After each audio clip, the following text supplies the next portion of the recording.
Hello there, this is the first production meeting for The Snare, and I'm with the lead man himself, and it's Femi, the rather gorgeous Femi, shall we say.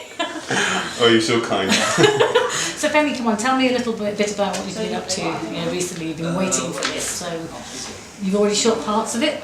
Yeah, we have shot parts of it. It's been a coming together for quite a while, different bits of it, but we're moving into a different direction now, where we bring all these resources in, and we're moving into the next phase of it. And you can probably see some of the people in the background. It's all getting extremely busy here today.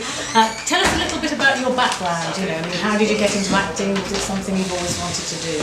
It was very, very interesting actually, because I've always wanted to be in. I grew up just watching films. I just love films. I was just basically obsessed about films and filmmaking and the whole process. And I've always wanted to be involved in filmmaking, whether that was. But I remember when I was about 18 years old, I got involved in the theatre. Okay. Did you have formal training?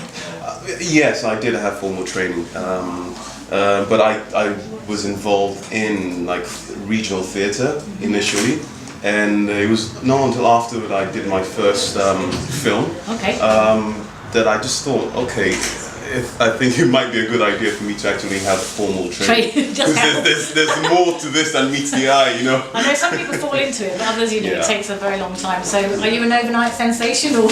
Overnight what? No. There's a lot of work. There's a lot of work that it's a craft. It's a lifestyle. So it's not just something you can just Now, how did you actually get introduced to this? Is there a shortened? You did say it was a long story. Is there a shortened version of it? I was hoping you're not going to ask me that question, but I think it's a meeting of minds and a meeting of desires, and I'm a strong believer, because I have my spiritual faith is a big predominant thing with this production, and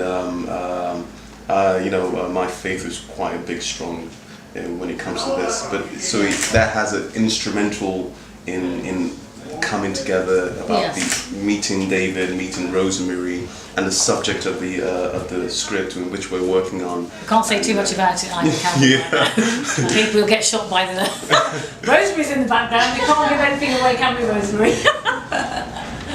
So, can you tell me what are you allowed to tell us? I mean, what I could about the production. Yes. I think it's all about what's happening all around us. Yeah.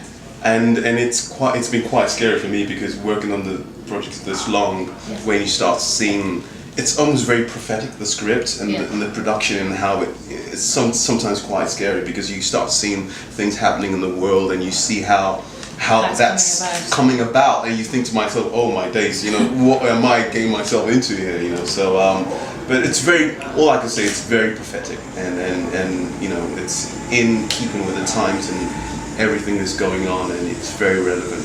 I think it's also, you mentioned that your faith had a lot to do with it, but it's for people who are Christian, but also it opens it out to a much wider audience as well. So it has something for everybody, would you say? Yeah, I mean, that's one of the reasons why I was very interested in production, because I didn't just want to do a Christian film, because obviously the Christian movie industry has come a long way in terms of production value and in terms of expertise and stuff.